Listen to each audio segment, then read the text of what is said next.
ଓଲଟା ବୁଝିଲେ କ'ଣ ପ୍ରହ୍ଲାଦକୁ ବୁଝେଇବା ବୋଝୁତା କଲେ ପ୍ରହ୍ଲାଦରେ ମୁଁ ଜୀବନରେ ଅଜଗର ଠାରୁ ଶିକ୍ଷା ଲାଭ କଲେ କ'ଣ ନା ଅଜଗର ଖାଦ୍ୟ ଏଇଥିପାଇଁ ପ୍ରହ୍ଲାଦ କହିଲେ ଗଲେ ଅବଧୂତରେ ଅବଧୂତ କଲେ ପ୍ରହ୍ଲାଦ ମୁଁ ଜୀବନରେ ଖାଇବା ପାଇଁ ବେଶୀ କିଛି ମାନେ ତତ୍ପର ହୁଏ। ଆଜି ଆମେ ମାନେ ରୋଗୀ ହେବା ଅଧିକାଂଶ କାରଣ କ'ଣ କହିଲେ ଆମେ ଅଧିକାଂଶ ରୋଗୀ ଏଇଥିପାଇଁ କେବଳ ଆମ ଖାଇବା ପାଇଁ ଆମେ ଏମିତି ଆଗ ପଛ ବିଚାର କଲେନି ତାକୁ ଦେଇଗଲେ କ'ଣ ଆଜ୍ଞା ଯାହାଫଳରେ ରୋଗରେ ପଡ଼ିଲେ ଯୋଉଦିନ ଯେତିକି ଦରକାର ଆଜ୍ଞା ଖାଦ୍ୟଟା ଯଦି ଆପଣ ଔଷଧ ଭଳିଆ ଖାଇବେ ତାହେଲେ ଆପଣଙ୍କୁ ରୋଗ ଗୁଡ଼ାକ ହବନି। ଅଧିକାଂଶ ଖାଦ୍ୟ ରୋଗ କେବଳ ଖାଦ୍ୟ ପାଇଁ।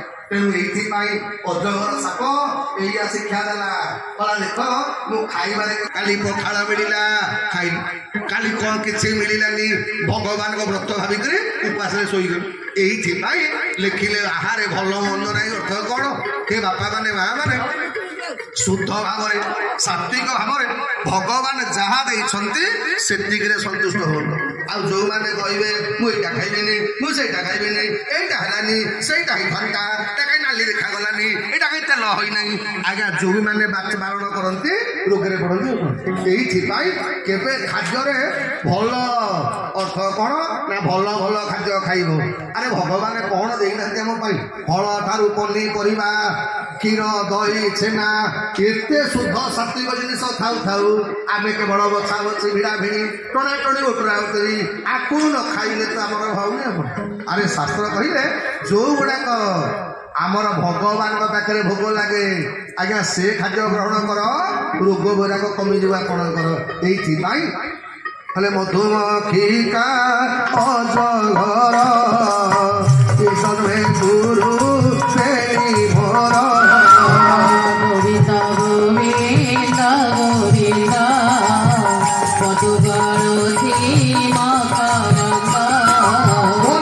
ଭଗବାନ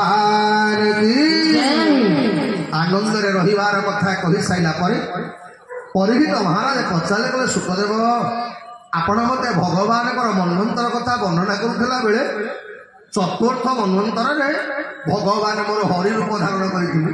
हे बापा माने माँ माने हरि शब्दर अर्थ कौन ना जी ये जगत समस्त दुख को हरण कर जगत सब प्रकार जंत्रणा को हरण कर सब प्रकार कष्ट को हरण कर मो भगवान को नाटा हूँ आज्ञा हरि आज आम मैंने कथा श्रवण करवा श्रीमद भागवतर अष्टम स्कंदे सुखदेव आरंभ कले कौन ना चतुर्थ तरे हरि जलरे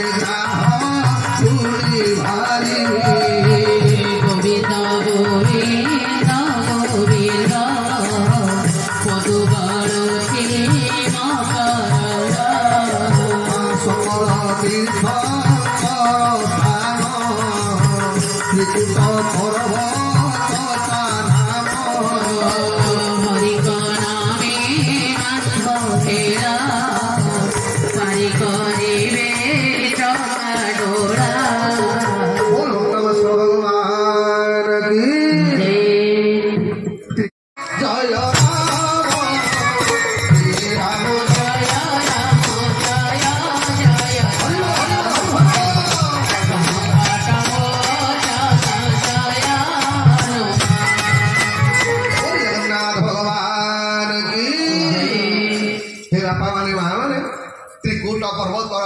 अर्थ कौन ये मनीष शरीर भगवान चित्रकूट त्रिकूटे रहती अर्थ कौन दुई भूल तार मध्य भाग ये जोगी जन मैंने ध्यान कला बेले ये दुई भूल तार मध्य भाग को दर्शन कर आपण मैंने भी अनुभव मैंने मन रखु जो मानकर स्मरण शक्ति कम आज्ञा जो मानकर मनटा सब बेले अशांत रोचे जो मानकर ब्लड प्रेसर सब बेले बढ़ी रोचे आज्ञा बेसी ना मात्र 5 मिनिट खंडे आपण मैंने मेरुदंड सीधा करके बसवे जो आसन आपको भल लगे आज्ञा से आसन में बसतु पद्मासन में बसई पाइले आहरी भल सिद्धासन में बसई पाइले आहरी भल जदि आसन किसी न आसुचे भी सहज आसन में आज्ञा बसतु मेरुदंड सीधा करेंगे दुई भूल तार मध्य भाग को आज्ञा लक्ष्य कर बेसी ना 5 मिनिट ठार आरंभ कर ଆପଣ ଅନୁଭବ କରିବେ 15 ଆଜି ବ୍ଲଡ ପ୍ରେସର ଆପଣ ମାନେ କାଲି ମାପିବେ, ତାପରେ 15 ଦିନ ପର୍ଯ୍ୟନ୍ତ 2 ଭୁଲ ତାର ମଧ୍ୟ ଭାଗକୁ ଦର୍ଶନ ଆଜ୍ଞା ଟିକେ ନାକୁ ଧ୍ୟାନ କରନ୍ତୁ। 15 ଦିନ ପରେ ଯଦି ଆପଣଙ୍କର ବ୍ଲଡ ପ୍ରେସରଟା ନର୍ମାଲ ନହବ ଆପଣ ମାନେ ମତେ କହିବେ, ଗ୍ୟାରେଣ୍ଟି ଦଉଛି। ଏଇଟା ହଉଛି ଆମ ଶାସ୍ତ୍ରର କଥା, ଯୋଗର କଥା। ଏଇଟା ଆମ ଶାସ୍ତ୍ର ଆମ ପାଇଁ ଆଜ୍ଞା ସବୁ କଥା ଲେଖିକି ଯାଇଛି। ଆମେ ମାନେ କେମିତି ଭଲରେ ରହିବା, ପରିବାର ସହିତ ସୁଖରେ ରହିବା, ନିରୋଗରେ ରହିବା, ସୁସ୍ଥ ରହିବା, ଆମ ଶାସ୍ତ୍ର ଆମକୁ ସବୁ କହିଛି। ଆମ ପାଖରେ ସିନା ସମୟ ଦେଲେ ଆମେ ଶାସ୍ତ୍ର ପଢିଲେ ସିନା ହୁଅନ୍ତା। ଆମେ ଆମ ଶାସ୍ତ୍ରକୁ ବିଶ୍ୱାସ କରିବୁନି, ବୈଜ୍ଞାନିକ ମାନେ ରିସର୍ଚ୍ଚ କରି ସାରିଲା ପରେ ଆମେ ବିଶ୍ୱାସ କରିବୁ। କିନ୍ତୁ ଯୋଗଟା ଏଇଟା ଆମ ଭାରତୀୟ ସଂସ୍କୃତିର ମୂଳ ମନ୍ତ୍ର। ଆଜ୍ଞା ଯୋଉ ପର୍ଯ୍ୟନ୍ତ ରାମଦେବ ବାବାଙ୍କର ଆବିର୍ଭାବ ନ ହେଇଥିଲା ସେ ପର୍ଯ୍ୟନ୍ତ ଯୋଗ କଣ ଲୋକ ଜାଣିନଥିଲେ। ଏବେ ଯୋଗ ଯାହାକୁ ଦେଖିବ ସୁଶାକୁ ଠାରୁ ଆରମ୍ଭ କରିକି ସମସ୍ତଙ୍କ ଆପଣଙ୍କ କଥା କହିପାରୁନି। ଏବେ କିନ୍ତୁ 137ଟା ଦେଶରେ ଲୋକମାନେ ଯୋଗ କଲେଣି। କାରଣ କଣ? ଡାକ୍ତର କହିଲେଣି ଯୋଗ କର। ଆଜ୍ଞା ଯୋଉଟାକୁ ଆମେ ଭୁଲି ଯାଇଥିଲେ ଏବେ ପୁଣି ତାକୁ ଆଜ୍ଞା ଶାସ୍ତ୍ରରେ କହିକି ଡାକ୍ତର ମାନେ କହିଲେଣି ଆରମ୍ଭ କର ବୋଲି। ତେଣୁ ଆଜି ତ୍ରିକୁଟ ପର୍ବତର ପାଦଦେଶରେ ମା ଗୋଟେ ହାତୀ ରହୁଥିଲା, ଯାହାର ନାଁଟା ହଉଛି ଗଜେନ୍ଦ୍ର। 10,000 ଦନ୍ତା ହାତୀଙ୍କର ଯେତିକି ବଳ ଏ ହାତୀଟାର ସେତିକି ବଳ। ହାତୀର ପରିବାର ବି କମ ନୁହଁ, ଅସଂଖ୍ୟ ପତ୍ନୀ, ଅସଂଖ୍ୟ ପୁତ୍ର ନାତି। ଏଇଥିପାଇଁ ଏ ଗଜଟା କାହାକୁ ଖାତିରି କରେନି। ଯେତେବେଳେ ଚାଲିକି ଯାଉଥିବ ଏ ହାତୀର ପବନ ବାଜିଲେ ବଡ ବଡ ଗଛ ଲତା ସବୁ ଭାଙ୍ଗି ପଡନ୍ତି। ଆଉ ଜଙ୍ଗଲରେ ଯେତେକ ପଶୁ ପକ୍ଷୀ ସମସ୍ତେ ହାତୀକି ନମସ୍କାର କରନ୍ତି।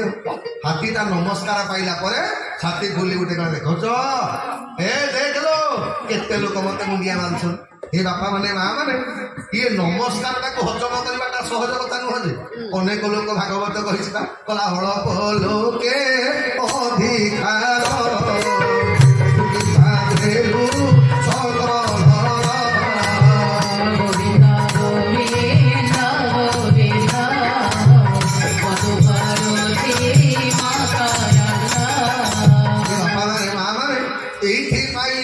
ଯୋଉମାନେ ପ୍ରକୃତରେ ସନ୍ଥ, ଯୋଉମାନେ ସଜ୍ଜନ, ସେମାନେ ଆଜ୍ଞା ଅହଙ୍କାର ମାନେ ସେମାନେ ପ୍ରଶଂସା ଠାରୁ ଦୂରେଇକି ରହନ୍ତି। ଏ ବାପା ମାନେ ମା ମାନେ ଯୋଉମାନେ ନିନ୍ଦାରେ ବିଚଳିତ ହେଇଯାଆନ୍ତି ସେମାନେ ପ୍ରଶଂସାରେ ଉତ୍ଫୁଲ୍ଲିତ ହେଇଯାଆନ୍ତି। କାହିଁକି ନା ଏ ସଂସାରର ନିୟମ, କେତେବେଳେ ଆପଣଙ୍କୁ ପ୍ରଶଂସା ମିଳିବ, କେତେବେଳେ ଆପଣଙ୍କୁ ନିନ୍ଦା ମିଳିବ କେହି କିଛି କହିପାରିବେ। ଇଏ ଆଜ୍ଞା ସବୁ ଜଙ୍ଗଲର ମାନେ ଯେତେବେଳେ ପଶୁପକ୍ଷୀ ମାନଙ୍କ ଠାରୁ ସମ୍ମାନ ପାଇଲା ପରେ ଏ ହାତୀଟା ଉପରକୁ ଛାତି ଭୁଲେକି ଯିବ, ଗଲାବେଳେ ଶୁଣି ଦେବେ, କେହି ଭୟ କରିବେ, ମୁଁ ଅଛି। ଯାହା ଯାହା ଦରକାର ପଡିବ ମତେ କହିବ। ମୁଁ ଥିଲା ପର୍ଯ୍ୟନ୍ତ ତମର କିଛି ବିପତ୍ତି ନାହିଁ, କିଛି ଅସୁବିଧା ନାହିଁ। ଏ ବାପା ମାନେ ମା ମାନେ ଆମ ଶାସ୍ତ୍ର କହିଛି ସବୁ ଜାଗାରେ ଏ ମୁଁଟା ହଉଛି ପ୍ରଥମ ଖରାପ। ତ ଯେତେବେଳେ ଇଏ ଗଜେନ୍ଦ୍ର ଆଜ୍ଞା ଦିନେ ଗ୍ରୀଷ୍ମ ସମୟ, ହାତୀଟାକୁ ଆଜ୍ଞା ବେଶୀ ଗରମ ହୁଏ ନା, ପ୍ରଚଣ୍ଡ ନିଦା ଗର କାଳ ବେହୁ ହରି ସମଝାଳ। ଗୋବିନ୍ଦ ଗୋବିନ୍ଦ ଗୋବିନ୍ଦ ହରି ଗଣ ତମେ ଧରି କରୁଣ ହତେ ଦିଏ କରି।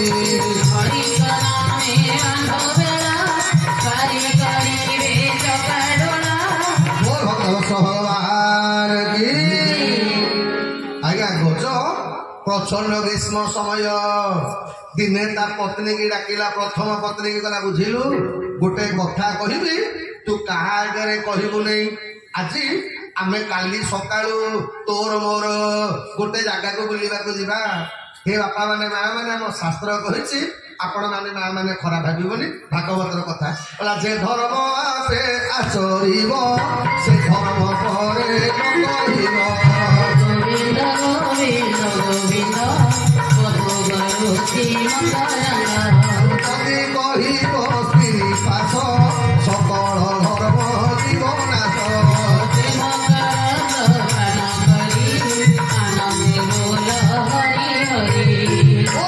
भगवान की आज्ञा भागवत भगवान कहले जो धर्मटा करेंगे इटा केबे काहा आगे कहबेनी केते मंत्र जप करुच को ठाकुर भल पाउच केते समय पूजा पाठ करुच जमा कहबनी आम कलिजुग लोक स्वभाव कौन आज्ञा पाप करुला बेले कहे मु एत टका लाच नेली एत टका खाई एत टका लोक ठकी एक कथा कहे किंतु पुण्य काम करुला बेले कहे लोक कह बुझिल 2 घंटा खंडे पूजा न कले मुझे घर उठे डेली एति माला जप कर मंदिर को एति टंका दिए मु न गले हम नहीं कि आज्ञा शास्त्र कही जो धर्म कर कहा आगे कहबनी एपरिक निज स्त्री की कहबनी आपण मैंने खराब कहे बुढ़ी घाटा कहीं हम कथा कहूँ कथा कहूनी आज्ञा गोटे गाँव में प्रवचन होता है ब्लॉक ऑफिस रे जड़े लोक चाकरी करते आज्ञा आम शास्त्र माने मुझे कहूँ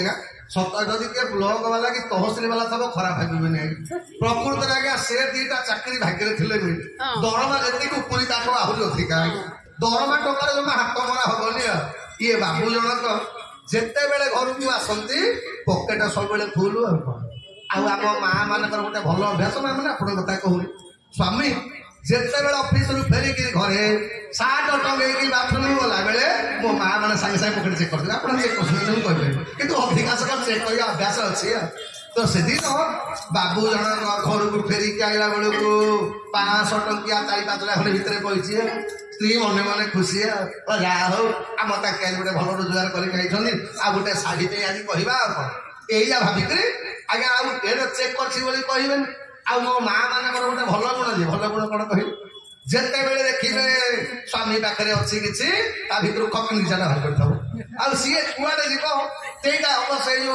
नोट बंद है बेले धरा पड़ा अधिकांशकर आज्ञा कहार जीराटा भितर कहला तो अमूलटा भितर कहला किए गदी तले लुचाई तो सब से यहाँ अवश्य माँ मैंने खर्च करती यहाँ एमरजेन्सी फंड आज्ञा कौन जिते बेले स्वामी दरकार पड़ो सागे सागे बाहर आउ सी जो शुद्ध से सुधटा को ब्यांक भी टंका 1000 देते 10,000 टका सेमती नुह आज जिते स्त्री देखला आज्ञा से दिन गाँव में रामचरित मानस प्रवचन चली बाबू जनक कौन कले धुआ धुई है से सार्ट टी पिंधिक पलैले प्रवचन शुणा तो प्रवचन शुणुला बेले कर्मकर्ता मैंने कहले आज्ञा कि गोटे दान अनुष्ठान को दान करूँ बाबू मने मने भाविले आज जी माने रोजगार कर सबुतक देदेवी आज्ञा पकेट रू सबुतक बाहर कर गणा गणी ना दे पलि जाइले जेमती देकर पलि जाइले आज्ञा राति घर को फेरिले से दिन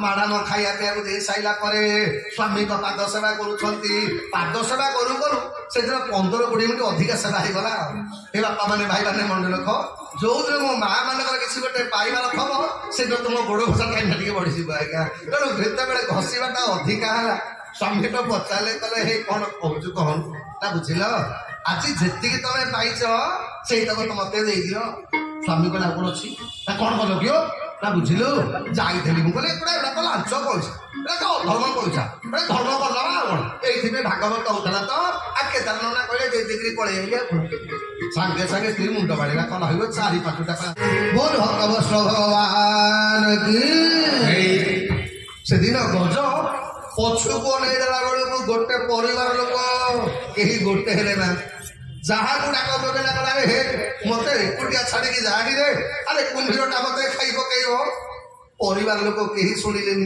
से बेले आज्ञा पूर्व जन्मर सौभाग्य बल गजर मन पड़गला पूर्व जन्मर कथाटा एति बेले गज मने मने चिंता कला मुझे लोक मान कौन आशा करुच्ची ये संसार लोक मान आशा करुचे जो मैंने केवल मो सहित स्वार्थ बंधा थे अरे जदि डाकबार अच्छे भगवान को आगे डाकतु हे बापा मैंने माँ मैंने आप शुणी थे आम श्रीक्षेत्र में जड़े सत रोते नाटा हूँ माधव दास ये माधव दास जिते बयस होगला आज्ञा बयस होगला माधव दास अतिसार रोग गोटे है अतिसार रोग अर्थ कौन झाड़ा परिश्रा कंट्रोल रही राति अधरे लुगापटार आज्ञा एक हो जाए जो जन्म कला बापा माँ लुगापटा आज्ञा गुहमूत करने पिला राजी नुह ये बाबाजी टार कर कि आज्ञा ये जिते बड़े राति अधरे आज्ञा चेला मान डाक पकाती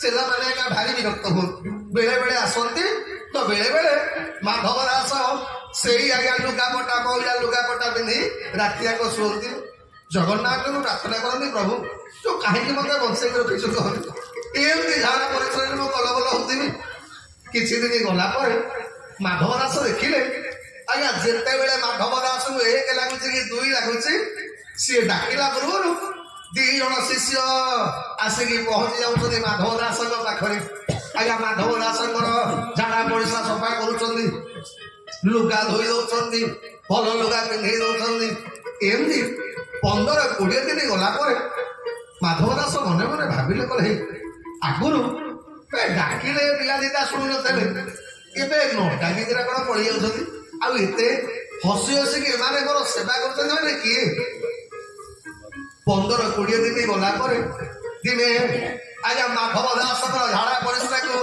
से पिला दिटा सफा करुला बेले माधव दास धरी पकड़े कहले तुम परिचय कौन कह अरे तुम दीटा किए मु भावुची मुझे बाहर था मो पिला मैंने भी मोर सेवा कर तुम्हें किए कह आज्ञा महाप्रभु मोर प्रकट हो गले माधव दास पाद तले पड़गले कले साते कि आपण जगतर नाथ हे मो भाया गोटे सामान्य जीवर झाड़ा परिस्रा सफा कले आपको भल लगे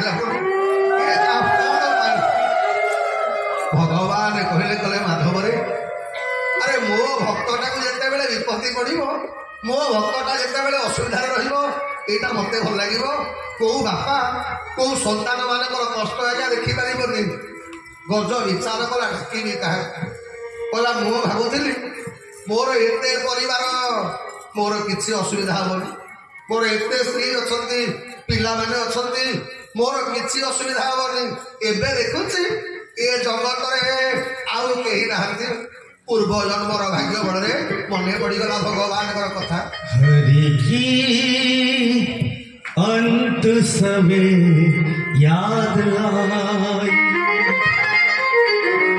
हरि की अंत समय याद लाई हरि की अंत समय याद लाई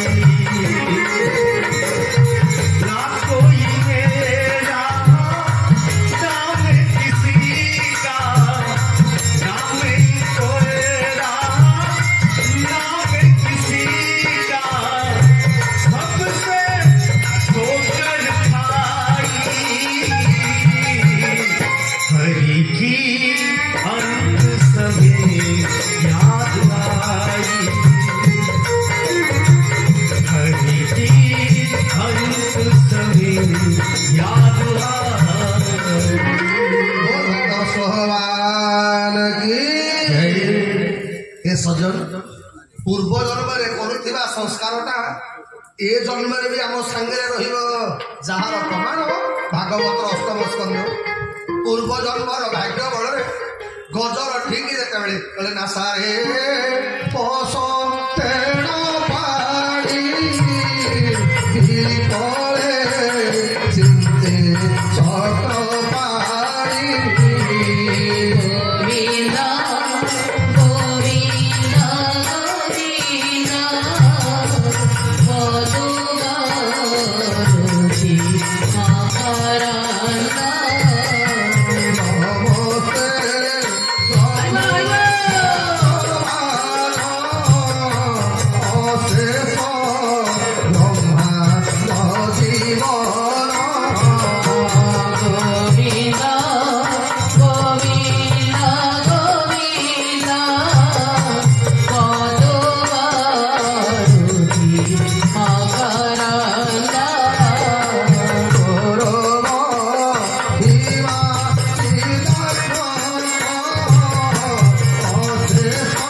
ଶୁଣ୍ଢରେ ପାଣି ପଶିଲେ ଗଜର ପ୍ରାଣ ପଳେଇବ। ଆଜ୍ଞା ପୂର୍ବ ଜନ୍ମର ସୌଭାଗ୍ୟ ବଳରେ ଗଜର ଭଗବାନଙ୍କର କଥା ମନେ ପଡିଗଲା। ଗଜ ବିକଳ ହେଇକି ଡାକ ପକେଇଲା, ହେ ପ୍ରଭୁ ଭଗବାନ। ଆଜ୍ଞା ଆପଣମାନେ ଗଜେନ୍ଦ୍ର ସ୍ତୁତି ପଢିବେ। ଗଜ ଭଗବାନଙ୍କର କୌଣସି ନାଁ ନେଇକି ଡାକିନି। ଆଜ୍ଞା କୃଷ୍ଣ କେଶବ ମାଧବ ଅନନ୍ତ ଆଜ୍ଞା କୌଣସି ନାଁ ଧରି ଡାକିନି। ଗଜ ଖାଲି ଗୋଟିଏ ସ୍ତୁତି କଲା, ଏ ଜଗତକୁ ଯିଏ ତିଆରି କରିଛି, ଏ କୁମ୍ଭୀରକୁ ଯିଏ ତିଆରି କରିଛି, ମତେ ଯିଏ ତିଆରି କରିଛି, ସେଇ ଆସିକି ମତେ ଉଦ୍ଧାର କରି କରିବ। କହିଲେ ଉଦ୍ଧାର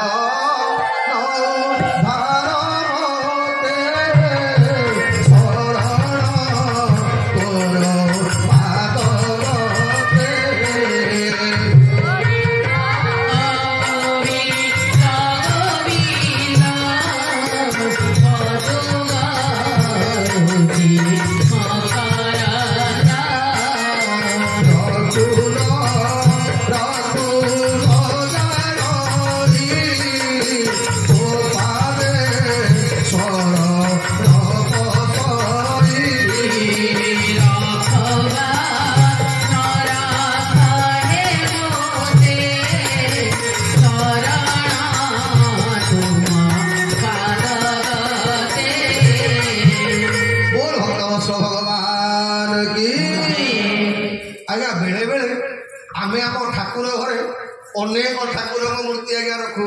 ଆମେ ଭାବୁ କଣ, କାଳେ ରାମଙ୍କ ମୂର୍ତ୍ତି ରଖିଲେ କୃଷ୍ଣ ଖରାପ ଭାବିବେ, ରାମକୃଷ୍ଣଙ୍କୁ ରଖିଲେ କାଳେ ଶିବ ଖରାପ ଭାବିବେ, ଶିବ ତ ଅଛନ୍ତି କାଳେ ଜଗନ୍ନାଥଙ୍କର ମନ ଦୁଃଖ ହବ, ଜଗନ୍ନାଥ ତ ରହିଲେ କାଳେ ଦୁର୍ଗାଙ୍କର ମନ ଦୁଃଖ ହବ।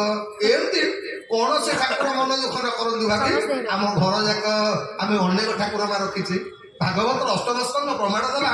ଆଜ୍ଞା ସେଦିନ ଗଜ କୌଣସି ଦେବତାଙ୍କ ନାଁ ଧରିନି। ଗଜ ଖାଲି କେବଳ ଗୋଟିଏ କଥା ପ୍ରାର୍ଥନା କଲା। ଆଜ୍ଞା ଗଜକୁ ଉଦ୍ଧାର କରିବା ପାଇଁ ଆକାଶ ମାର୍ଗରେ ବ୍ରହ୍ମା, ଶଙ୍କର, ଦୁର୍ଗା, ଇନ୍ଦ୍ର ସବୁ ଦେବତା ମାନେ ଅଛନ୍ତି। ସମସ୍ତେ କହିଲେ ଗଜରେ ଆମ ନାଁ ଧରିକି ଡାକେ, ଆମେ ତତେ ଉଦ୍ଧାର କରିବୁ। ଦୁର୍ଗା କହୁଛନ୍ତି ଥରେ ଖାଲି ମୋ ନାଁ ଧରିକି ଡାକେ, ମୁଁ ତତେ ଉଦ୍ଧାର କରିବି। କିନ୍ତୁ ଗଜ କୋଉ ଦେବତାଙ୍କ ନାଁ ଧରିନି।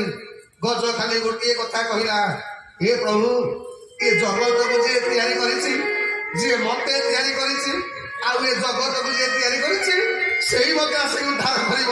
ନହେଲେ ଆଉ କେହି ଉଦ୍ଧାର କଲା ବାଲା କେହି ନାହାନ୍ତି। ଭଗବାନ ସାଙ୍ଗେ ସାଙ୍ଗେ ଆଜ୍ଞା ବାହାରିଲେ। ଲୋକମାନେ ଲକ୍ଷ୍ମୀ ସାଙ୍ଗରେ ପଚାରିଲେ, କଲେ ହଇଓ ଏତେ ଦେବତା ମାନେ ଥାଉ ଥାଉ ତମେ କଣ ପାଇଁ ଯାଉଛ? ଏ ତମ ନାଁ ସେ ଧରିଛି।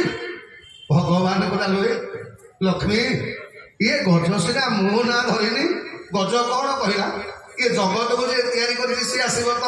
ଆଉ ଜଗତକୁ ତ ମୁଁ ତିଆରି କଲା ବାଲା, ମୁଁ ନ ଗଲେ ଏ ଗଜଟାକୁ ଉଦ୍ଧାର କରିବ କିଏ? ଆଉ ସାଙ୍ଗେ ସାଙ୍ଗେ ଭଗବାନ କଣ କଲେ, ଗଜ ମାରିଷ୍ଟେ ବନମାଳି ଗଜ ସବିତେ ଗଲେ କାରଣ ତାର ମହାବାହୁ ତୋ ନାମ ଧରି ଯିବ ଯାଉ। ସାଙ୍ଗେ ସାଙ୍ଗେ ଯେତେବେଳେ ଭଗବାନ ଗରୁଡକୁ ସ୍ମରଣ କଲେ, ଆଜ୍ଞା ଗରୁଡ ମନେ ମନେ ଭାବିଲା, ଦେଖୁଛ ମୁଁ ନହେଲେ ଏ ଭଗବାନ କୁଆଡେ ଯାଇପାରିବେ। ମୁଁ ଦେଖ ଏ ଭକ୍ତ ଡାକ ପକେଇଲା, ଠାକୁର ମତେ ଆଗ ଡାକିଲେ, ଯୁଦ୍ଧ ହବ ଆଗ ମତେ। ଆରେ ଯୋଉ ଭଗବାନଙ୍କର ବ୍ରହ୍ମାଣ୍ଡ ମାଳ ମାଳ ହୋଇ ଜାଲ ମୁଖ ପାଇଁ ବିରାଜ। ଆଜ୍ଞା ଭାଗବତରେ କୁହାଗଲା, ଯୋଉ ଭଗବାନଙ୍କର ଗୋଟେ ଗୋଟେ ଲୋମକୁ ପରେ ଅସଂଖ୍ୟ ବ୍ରହ୍ମାଣ୍ଡ ପରିପୂର୍ଣ୍ଣ ହେଇକି ଅଛନ୍ତି, ସେ ବ୍ରହ୍ମାଣ୍ଡକୁ ଭଗବାନଙ୍କୁ ବୋହିବା କଣ କମ କଥା। ଗରୁଡ ମନେ ମନେ ଭାବୁଛି, ଯାହା ହଉ ମୁଁ ନଥିଲେ ଭଗବାନ କାହାକୁ ଉଦ୍ଧାର କରିପାରିବେନି। ଏ କଥାଟା ଯେତେବେଳେ ଗଜ ମାନେ ଗରୁଡ ମନରେ ଭାବନା ଆସିଗଲା, ଭଗବାନ କହିଲେ ଗଜଟାକୁ ପଛରେ ଉଦ୍ଧାର କରିବି, ଆଗ ଏ ଗରୁଡଟାକୁ ଉଦ୍ଧାର କରିବାକୁ ପଡିବ। ଭଗବାନ ପହଞ୍ଚି ଗଲେ। ଗରୁଡ କଲା ଶାନ୍ତେ ଚାଲ। ଭଗବାନ କଣ କଲେ, ଗରୁଡ ଉପରେ କାଣି ଆଙ୍ଗୁଠାକୁ ଥୋଇଲେ। କହିଲେ ଗରୁଡରେ ଚାଲେ ଯିବା। ଗରୁଡ କଲେ ମନରେ ହଲକରି ବସୁନା। ଭଗବାନ କଲେ ପଛରେ ବସିବି, ଆଗ ତୁ କାଣି ଆଙ୍ଗୁଠାକୁ ଥୋଇଲୁ। ଭାଲା ବେଳେ ଡାକିବନି, ବିଶ୍ୱ ଭାଲା ଡାକିବ ଜମା ଜାଣି। ଶଙ୍କର ଭଗବାନ କଲେ ପାର୍ବତୀ ଲୋ, ଆଲୋ ଶୁଣୁ, କିଏ ସୁଖରେ ପଡିଲା ବେଳେ ଖୋଜନ୍ତି, ଆଉ ଯଦି ଲୋକ ଆମକୁ ଦୁଃଖରେ ପଡିଲା ବେଳେ ଖୋଜୁଛନ୍ତି, ଆଗ ଯିବା କଥା। ଏଇଥିପାଇଁ ଶଙ୍କର ଭଗବାନ ଆଇଲେ ଜଗତର କଲ୍ୟାଣ କରିବା ପାଇଁ।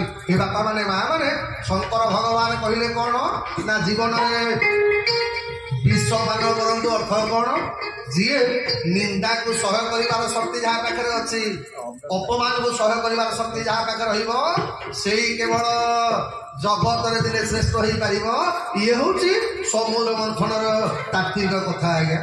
ଭଗବାନ ଆଉ ବିଷଟାକୁ ଜମା ପେଟକୁ ନେବେନି ବା।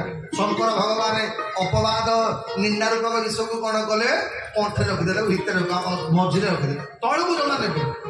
ଯିଏ ଯାହା କରିଛି ସିଏ ତାର ପାଇବ। ଏଇ କଥା ଚିନ୍ତା କରିକି ସର୍ବପ୍ରଥମେ ମନେ ରଖ ଆଜ୍ଞା, ଯେତେବେଳେ କୌଣସି ଗୋଟେ ଲକ୍ଷ୍ୟ କଣ ନା କାମଧେନୁ, ଅର୍ଥ କଣ?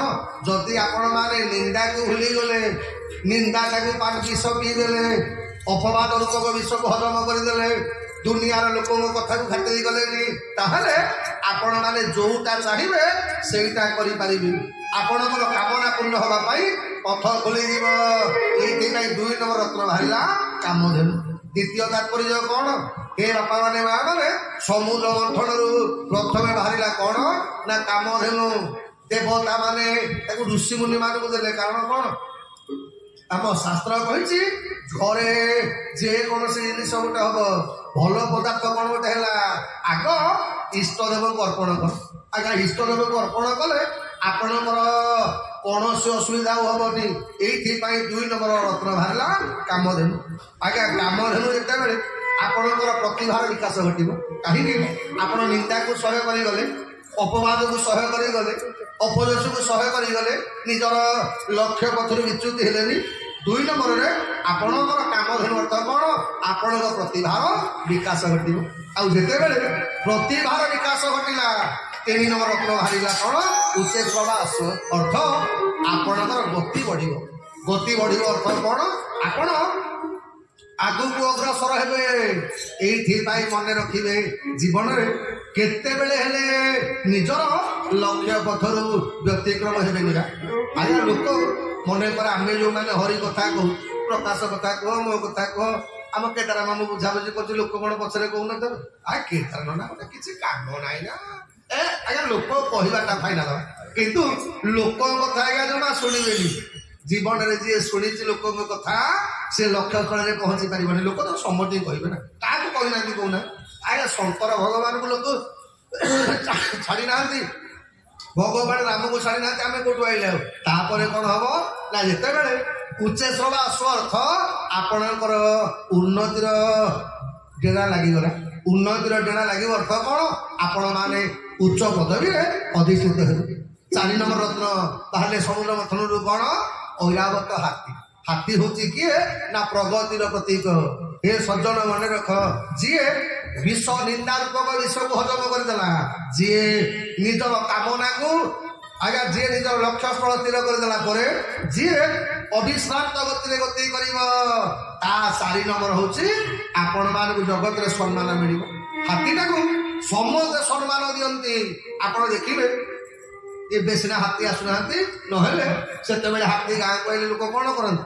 ଗାଁ ଯାକ ଲୋକ ହାତୀକି ଆଜ୍ଞା ସ୍ୱାଗତ କରିବା ପାଇଁ କିଏ ଧାନ, କିଏ ଚାଉଳ, କିଏ ଆଖୁ, କିଏ ନଡିଆ, ଆଜ୍ଞା ସମସ୍ତେ ମୁଣ୍ଡିଆ ମାରୁଥିବେ। ହାତୀ ମୁଣ୍ଡ ସିନ୍ଦୁର ନେଇକି ଲଗେଇ ପକଉଥିବେ, ହାତୀ ଧୂଳି ନେଇକି ମାନେ ଧାନ ଘରେ ପକେଇ ଦଉଥିବେ। କିନ୍ତୁ ହାତୀଟାକୁ ସମସ୍ତେ ସିନା ସମ୍ମାନ କରନ୍ତି, ହାତୀ ଗାଁକୁ ଆଇଲେ କିଛି ଲୋକଙ୍କର ପୋଡିବା ଆରମ୍ଭ ହବ। କାହାର? କୁକୁରଙ୍କର। ଆଜ୍ଞା ଦେଖିବେ ହାତୀକି ସମ୍ମାନ ଅର୍ଥ କଣ ନା ଆପଣଙ୍କର ପ୍ରତିଭା, ଆପଣଙ୍କର ଯଶ, ଆପଣଙ୍କର କୀର୍ତ୍ତି ଜଗତ ଜାଣିବ। ଦୁନିଆ ଲୋକମାନେ କହିବେ, ଦେଖରେ ଏ ଲୋକଟା ନିନ୍ଦା ପାଇଲେ ମଧ୍ୟ ତା ପଥ ପରିବର୍ତ୍ତନ କରିବେ। ଆପଣ ମାନେ ସମ୍ମାନ ପାଇବେ। ଐରାବତ କୌତୁମଣି, କୌତୁମଣି ପାଇଲା ପରେ ତାପରେ ରତ୍ନ ହଉଛି କଣ? କଳ୍ପ ବୃକ୍ଷ। ଅର୍ଥ ଆପଣ ମାନେ ଯଦି ଏ ସ୍ତରକୁ ପହଞ୍ଚି ଯିବେ, ଯାହା ଚିନ୍ତା କରିବେ ଆପଣ ସେଇଆ ହେଇପାରିବେ। କୌତୁମଣି ପାଇଲା ପରେ ତାପରେ ଆସିଗଲା କିଏ ନା ଅପ୍ସରା। ଅପ୍ସରା ମାନେ ହଉଛନ୍ତି କଣ ନା ବାସନାର ପ୍ରତୀକ। ଅପ୍ସରାଙ୍କ ପରେ ଶେଷକୁ ଆଜ୍ଞା 8 ନମ୍ବର ରତ୍ନ କିଏ ନା ମହାଲକ୍ଷ୍ମୀ। ନମସ୍ତୁତେ ମହାମାଇ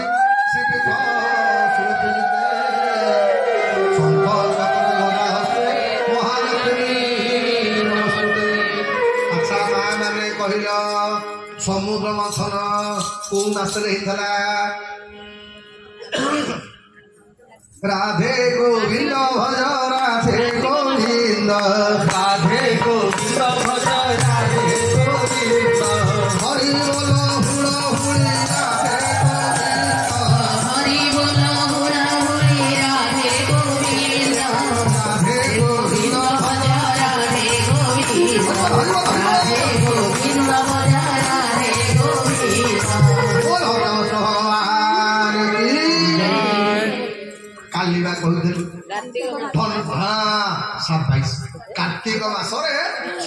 मंथन होता आज्ञा दीपावली पूर्व दिन जो चतुर्दशी दिन माँ लक्ष्मी प्रकट होते बोली से दिन आम मैंने समझे दीप जालू लक्ष्मी की स्वागत करने आउ ये घरे घरे दीपावली के आज्ञा लक्ष्मी पूजा करती कारण कौन ना कार्तिक मासरे महालक्ष्मी प्रकट हेले आउ मार्गशीर मासरे नगर परिक्रमा कले एणु सजन लक्ष्मी तापर प्रकट हेबे लक्ष्मी पाईगला आज्ञा लक्ष्मी पाईगले आपण सतर्क हो कहीं ना लक्ष्मी को परे 9 नंबर रत्नटा आपण घर को आसो 9 नंबर आउ कबाट खोलबेनि 9 नंबर किए लक्ष्मी कर भाई ठिपी भन ठिपी खोला कार्यक्रम आज्ञा सी जिते बड़े जहाँ घरे लक्ष्मी आसीगले तापर तो आरंभ हो गला से कौन टिके टिके आरंभ हम किए कह आज्ञा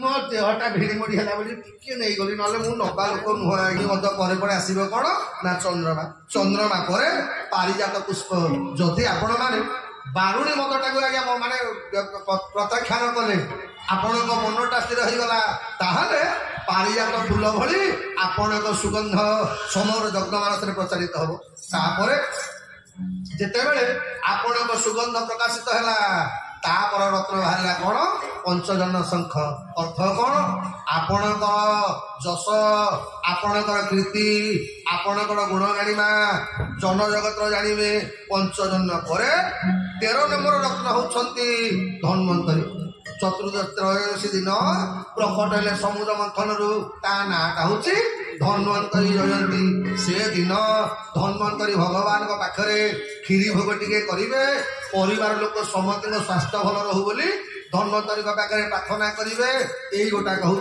धन्वंतरी जयंतीर उद्देश्य आमको आम सुना दोकानी माने बुझेदेले धनतरा से ए बापा माने माँ माने जिते बड़े अमृत बाहरिला देवता माने असुर माने देखिले कौन ना ये देवता तो सबुतक नहीं पड़े गले अमृत बाण करे धरी बल पूर्वक हरी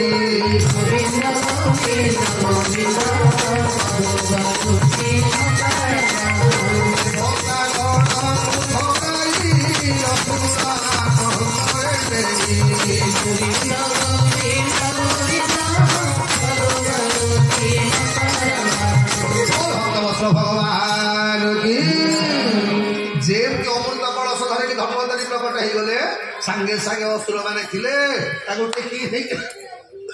पड़े गले आज्ञा असुर मैंने अमृत कलशटा हाथ में धरिले किंतु पी पाइले कहीं कहले आज्ञा जिते बड़े असुर मैंने अमृत कलश धरिले असुर मान भर पड़ा कथा किए पीब किए कहला मु बड़ मु आग पीबी सी कहला मु आग पीबी से मुझे सीनियर मु आग पीबी आज्ञा किए आग पीब बोलिकी लगिला बाड़िया बाड़िया कौन देवता माने भगवान को प्रार्थना कले प्रभु समुद्र मंथन कलु एते कष्ट कलु ये देवता माने तो सहजे बड़ुआ आमको डेली बाढ़ती ये जदि अमृत पीबे आमको रखिबेनी सांगे सांगे भगवान कौन कले तक्षण देव भगवान मोहि रूपे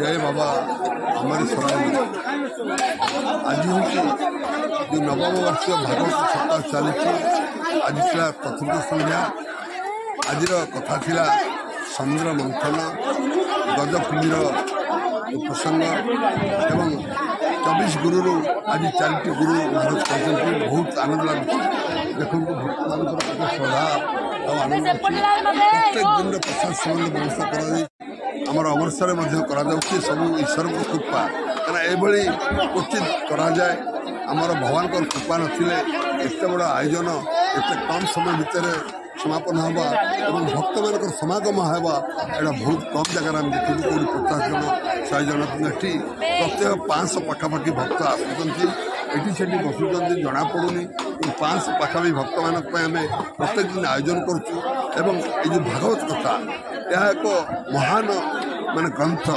भागवत शुणिले भाग्य बदली जदि निष्ठार सहित आम भागवत श्रवण करवा तेज निजर भाग्य बदल देवे भगवान भागवत होती वही ग्रंथ भगवान तेणु केवल मैं ठीक कहि समस्त सनातन धर्म हिंदू ଭାଇ ଭଉଣୀମାନଙ୍କୁ ଯେ ଆପଣମାନେ ପ୍ରତ୍ୟେକ ଗୋଟିଏ ଧାଡ଼ିରେ ବସି ଭାଗବତ ପାଠ କରନ୍ତୁ ଏବଂ ଭାଗବତ ଶ୍ରବଣ କରନ୍ତୁ କିମ୍ବା ନିକଟରେ କେଉଁଠି ଯେ ସତ୍ସଙ୍ଗ ହେଉଛି ସେଠି ସାମିଲ ହୁଅନ୍ତୁ।